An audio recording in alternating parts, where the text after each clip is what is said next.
Hi friends, welcome to my channel educare. ఈ వీడియోలో నేను రాబోయే టెట్ మరియు డిఎస్సీలను దృష్టిలో పెట్టుకొని వాటిలో అధిక మార్కులు సాధించడానికి ఉపయోగపడే విధంగా గతంలో టెట్ మరియు డిఎస్సిలో అడిగినటువంటి ప్రశ్న పత్రాలను విశ్లేషణ చేస్తూ ఈ వీడియోస్ను సిరీస్ రూపంలో చేస్తున్నాను. ఇది సిరీస్ నంబరు 4. ఈ వీడియోలో నేను ఎడ్యుకేషనల్ సైకాలజీ అనగా విద్యా మనోవిజ్ఞాన శాస్త్రంకు సంబంధించి గతంలో అడిగినటువంటి ప్రశ్న పత్రాల్లో ఉన్నటువంటి బిట్లను డిస్కషన్ చేస్తున్నాను. ఈ వీడియో మీకు నచ్చినట్లయితే ఒక లైక్ ఇవ్వండి. ఇటువంటి మరిన్ని వీడియోల కోసం నా ఛానల్ను సబ్స్క్రైబ్ చేసుకోండి. అవసరమైన మీ ఫ్రెండ్స్కి ఈ వీడియోను షేర్ చేయండి. ఇక ఏమాత్రం ఆలస్యం చేయకుండా కంటెంట్లోకి వెళ్తే మొదటగా ఫస్ట్ క్వశ్చన్ చూసినట్లయితే, లారెన్స్ కోల్బర్గ్ నైతిక వికాస సిద్ధాంతం ప్రకారం 14 సంవత్సరాల నుండి వయోజన దశ వరకు ఉండే స్థాయిని ఇలా అంటారు అని అడగడం జరిగింది. ఆప్షన్స్ చూసినట్లయితే 1 పూర్వ సాంప్రదాయ స్థాయి, 2 సాంప్రదాయ స్థాయి, 3 ఉత్తర సాంప్రదాయ స్థాయి, 4 పశ్చిమ సాంప్రదాయ స్థాయి. దీనికి సరైన సమాధానం ఆప్షన్ 3 ఉత్తర సాంప్రదాయ స్థాయి. 14 సంవత్సరాల నుండి వయోజన దశ వరకు కొనసాగే స్థాయిని ఉత్తర సాంప్రదాయ స్థాయి అని అంటారు. నెక్స్ట్ సెకండ్ క్వశ్చన్ చూసినట్లయితే, క్రింది వాణిలో ప్రవర్తనవాదాన్ని ప్రవేశపెట్టిన వారు ఎవరు అని అడగడం జరిగింది. ఆప్షన్స్ చూసినట్లయితే 1 Max Wertheimer, 2 John B Watson, 3 Sigmund Freud, 4 Jean పియాజే. దీనికి సరైన సమాధానం ఆప్షన్ 2 జాన్ బి వాట్సన్. ఈయనను ప్రవర్తనవాద మూల పురుషుడని కూడా పిలుస్తారు. నెక్స్ట్ థర్డ్ క్వశ్చన్ చూసినట్లయితే, ఎలిజబెత్ హెర్లాక్ ప్రకారము 6 సంవత్సరాల నుండి 10 సంవత్సరాల వరకు ఉండే దశ ఏది అని అడగడం జరిగింది. ఆప్షన్స్ చూసినట్లయితే 1 ఉత్తర బాల్య దశ, 2 కౌమార దశ, 3 పూర్వ బాల్య దశ, 4 యౌవనారంభ దశ. దీనికి సరైన సమాధానం ఆప్షన్ 1 ఉత్తర బాల్య దశ. ఎలిజబెత్ హెర్లాక్ అనే మనోవిజ్ఞానవేత్త తాను రాసినటువంటి డెవలప్మెంటల్ సైకాలజీ అనేటటువంటి గ్రంథంలో మానవ వికాసాన్ని 10 దశలుగా విభజించారు. 1 జనన పూర్వ దశ, ఇది ఫలదీకరణం నుండి పుట్టుక వరకు ఉంటుంది. 2 నవజాత శిశువు దశ, పుట్టుక నుండి 2 వారాల వరకు ఉంటుంది. 3 శైశవ దశ, 2వ వారం చివరి నుండి 2 సంవత్సరాల చివరి వరకు ఉంటుంది. 4 పూర్వ బాల్య దశ, 2 సంవత్సరాల నుంచి 6 సంవత్సరాల వరకు ఉంటుంది. 5 ఉత్తర బాల్య దశ, ఇది 6 నుండి 10 లేదా 12 సంవత్సరాల వరకు ఉంటుంది. 6 యవ్వనారంభ దశ, 10 లేదా 12 సంవత్సరాల నుంచి 13 లేదా 14 సంవత్సరాల వరకు ఉంటుంది.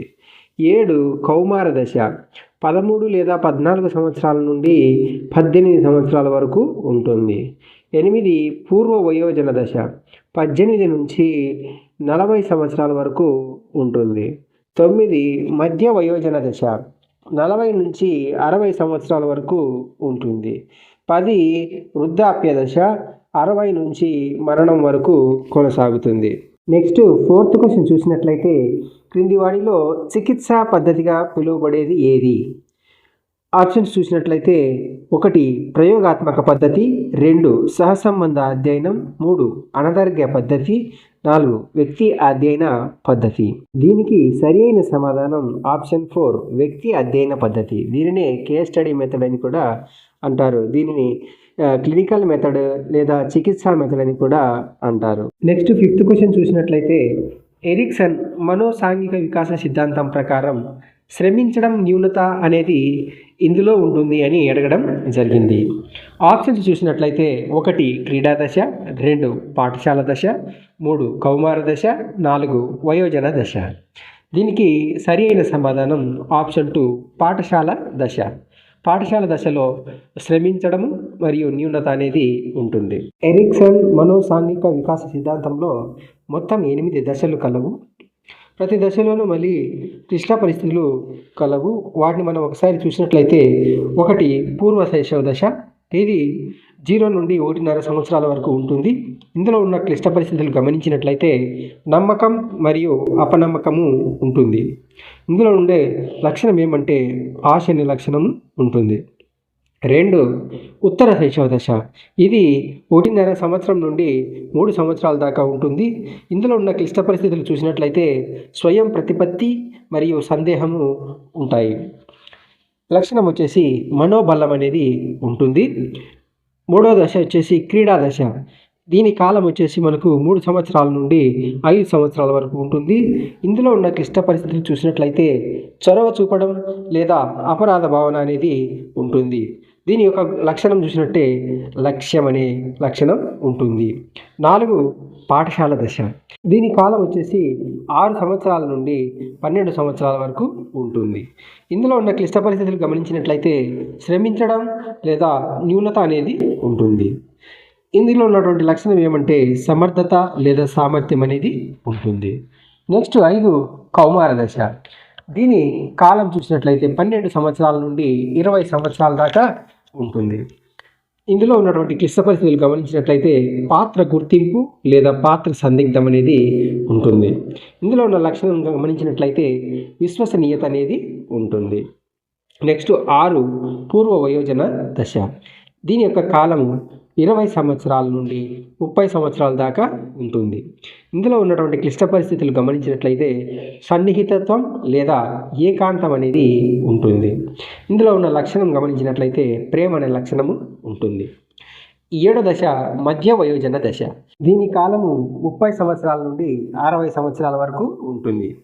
ఇందులో ఉన్నటువంటి క్లిష్ట పరిస్థితి గమనించినట్లయితే ఉత్పాదకత లేదా స్తబ్దత అనే క్లిష్ట పరిస్థితి ఉంటుంది. దీని యొక్క లక్షణము సంరక్షణ అనే లక్షణము ఉంటుంది. నెక్స్ట్ చివరిగా 8 పరిపక్వ దశ. ఇది 60 సంవత్సరాల నుండి ఆ పైన కొనసాగుతుంది. ఇందులో ఉన్నటువంటి క్లిష్ట పరిస్థితి గమనించినట్లయితే సమర్థత లేదా నిరాశ అనేది ఉంటుంది. ఇందులో ఉన్న లక్షణం సూక్ష్మ బుద్ధి అనే లక్షణము ఉంటుంది. నెక్స్ట్ 6th క్వశ్చన్ చూసినట్లయితే ఒక వ్యక్తి సంరచన ఆలోచన లేదా ప్రవర్తనలో మార్పులు రావడం ఇది జీవ సంబంధిత పరిసరాల ప్రభావం వల్ల వస్తుంది అని వికాసాన్ని ప్రవచించినది ఎవరు? ఆప్షన్స్ చూసినట్లయితే 1 Anderson, 2 Crow and Crow, 3 Craig, 4 Hurlock.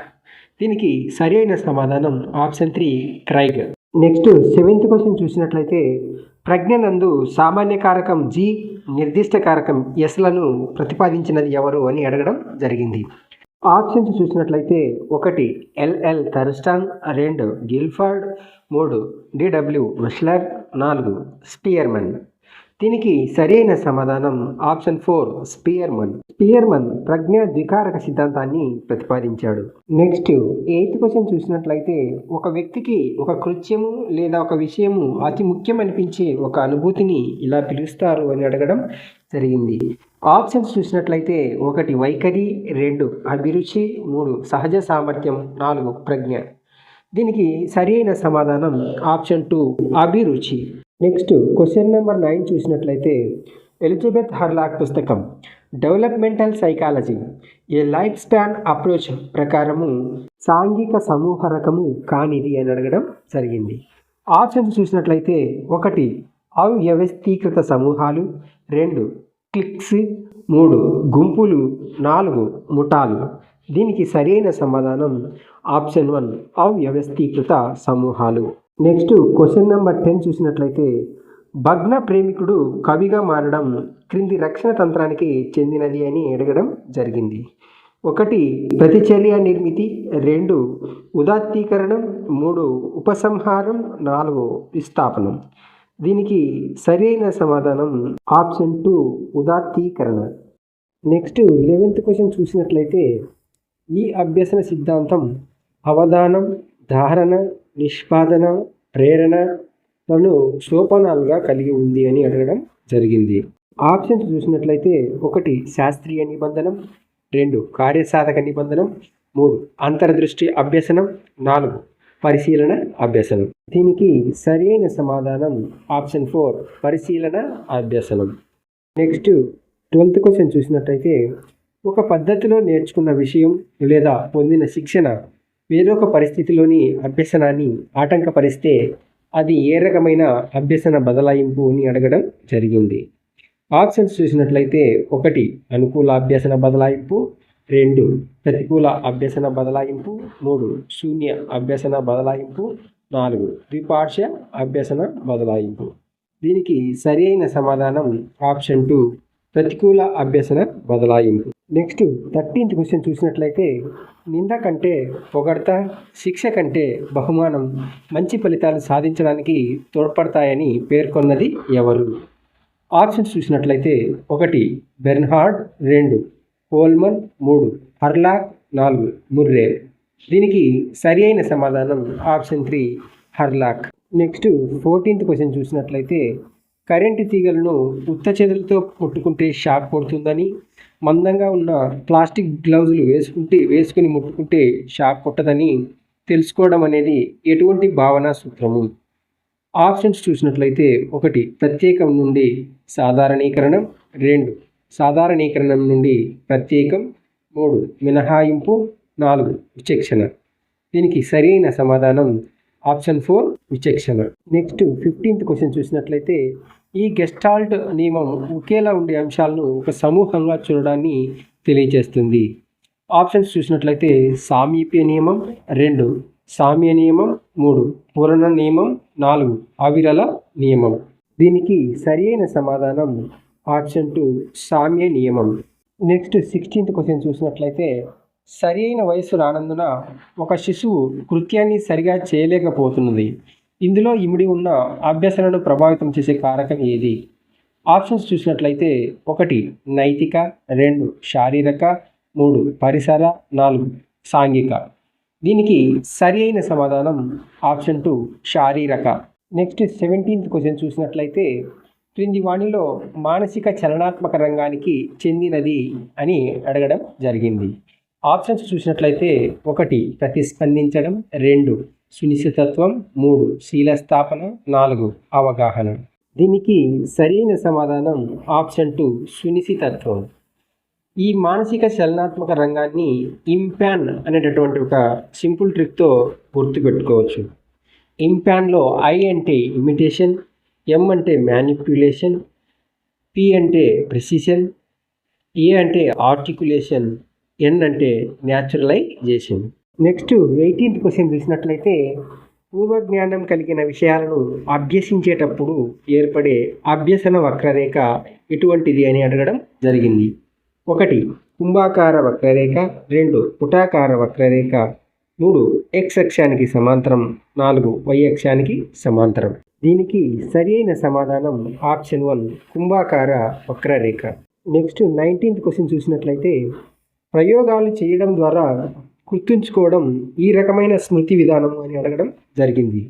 1 బట్టి స్మృతి, 2 స్వల్పకాలిక స్మృతి, 3 తక్షణ స్మృతి, 4 క్రియాత్మక స్మృతి. దీనికి సరైన సమాధానం ఆప్షన్ 4 క్రియాత్మక స్మృతి. నెక్స్ట్ 20th క్వశ్చన్ చూసినట్లయితే ప్రతి అభ్యాసకుడు అభ్యసన అంశాలను తనదైన ప్రత్యేక విధానంలో నేర్చుకుంటాడు. దీనిని ఇలా అంటారు అని అడగడం జరిగింది. ఆప్షన్స్ చూసినట్లయితే 1 అభ్యసన సంసిద్ధత, 2 అభ్యసన శైలి, 3 కాంక్ష స్థాయి, 4 సాధన ప్రేరణ. దీనికి సరైన సమాధానం ఆప్షన్ 2 అభ్యసన శైలి. నెక్స్ట్ 21th క్వశ్చన్ నెటికెట్స్ అనగా ఏమి అని అడగడం జరిగింది. ఆప్షన్స్ చూసినట్లయితే 1 ఆన్లైన్ గేమ్స్ లేదా అంతర్జాల ఆటలు, 2 అంతర్జాల మంత్రణం, 3 అంతర్జాల మార్గదర్శకత్వం, 4 అంతర్జాల వినియోగంలో పాటించవలసిన నియమాలు. దీనికి సరైన సమాధానం ఆప్షన్ 4 అంతర్జాల వినియోగంలో పాటించవలసిన నియమాలు. నెక్స్ట్ 22nd క్వశ్చన్ చూసినట్లయితే అంతర్జాతీయ బాలల హక్కుల దినోత్సవం ఎప్పుడు జరుపుకుంటారు అని అడగడం జరిగింది. ఆప్షన్స్ చూసినట్లయితే 1 నవంబర్ 14, 2 నవంబర్ 20, 3 నవంబర్ 23, 4 నవంబర్ 18. దీనికి సరి అయిన సమాధానం option 2 November 20. Next 23rd question చూసినట్లయితే NCF 2005 ప్రకారం బోధన యొక్క ముఖ్య ఉద్దేశం ఏమిటి అని అడగడం జరిగింది. ఆప్షన్స్ చూసినట్లయితే 1 జ్ఞాన నిర్మాణం, 2 పాఠ్యాంశాలు పూర్తి చేయడం, 3 సాంకేతిక నైపుణ్యాల పెంపుదల, 4 ఇంటి పనిని ఇవ్వడం. దీనికి సరి అయిన సమాధానం ఆప్షన్ 1 జ్ఞాన నిర్మాణం. నెక్స్ట్ 24th క్వశ్చన్ చూసినట్లయితే ఆర్టీఈ 2009లో సెక్షన్ల సంఖ్య ఎంత అని అడగడం జరిగింది. ఆప్షన్లు చూసినట్లయితే 1 30, 2 45, 3 38, 4 35. దీనికి సరి అయిన సమాధానం ఆప్షన్ 3 38. నెక్స్ట్ 25th క్వశ్చన్ చూసినట్లయితే ఎన్ఈపి 2020 ప్రకారము విద్యా స్థాయిలు అని అడగడం జరిగింది. ఆప్షన్స్ చూసినట్లయితే 1 10+2+3, 2 5+3+3+4, 3 5+3+5+3, 4 5+4+4+3. దీనికి సరి అయిన సమాధానం ఆప్షన్ 2 5+3+3+4. నెక్స్ట్ 26th క్వశ్చన్ చూసినట్లయితే ఈసీసీఈని విస్తరించుము అని అడగడం జరిగింది. ఆప్షన్స్ చూసినట్లయితే 1 early childhood care and education, 2 early child care and evaluation, 3 early child council of education, 4 early childhood council and education. దీనికి సరి అయిన సమాధానం option 1 early childhood care and education. Next 27th question చూసినట్లయితే స్వయం అనే కార్యక్రమాన్ని నడుపుతున్న సంస్థ ఏది అని అడగడం జరిగింది. Option 1 ministry of human rights, option 2 ministry of education, option 3 NIVO, option 4 RIE. దీనికి సరి అయిన సమాధానం option 2 ministry of education. Next 28th question చూసినప్పుడు సిడి అనగా ఏమి అని అడగడం జరిగింది. ఆప్షన్స్ చూసినట్లయితే 1 computer disc, 2 computer desktop, 3 compact desktop, 4 compact disc. దీనికి సరి అయిన సమాధానం option 4 compact disc. Next 29th question స్కఫోల్డింగ్ను పరిచయం చేసిన వారు ఎవరు అని అడగడం జరిగింది. ఆప్షన్స్ చూసినట్లయితే 1 స్కిన్నర్, 2 బండూరా, 3 వైగోట్స్కీ, 4 థారండైట్. దీనికి సరి అయిన సమాధానం ఆప్షన్ 3 వైగోట్స్కీ. ఇక చివరగా 30th క్వశ్చన్ ఎపెక్స్ అనేది క్రింది దానికి ఉదాహరణ అని అడగడం జరిగింది. ఆప్షన్స్ చూసినట్లయితే 1 blog, 2 Google class room, 3 Twitter, 4 forum. దీనికి సరి అయిన సమాధానం ఆప్షన్ 4 ఫోరం. ఇది ఫ్రెండ్స్ ఈ వీడియో మీకు నచ్చినట్లయితే లైక్ చేయండి, మీ మిత్రులకు షేర్ చేయండి మరియు నా ఛానల్కు సబ్స్క్రైబ్ చేసుకోండి. Thank you for watching my video.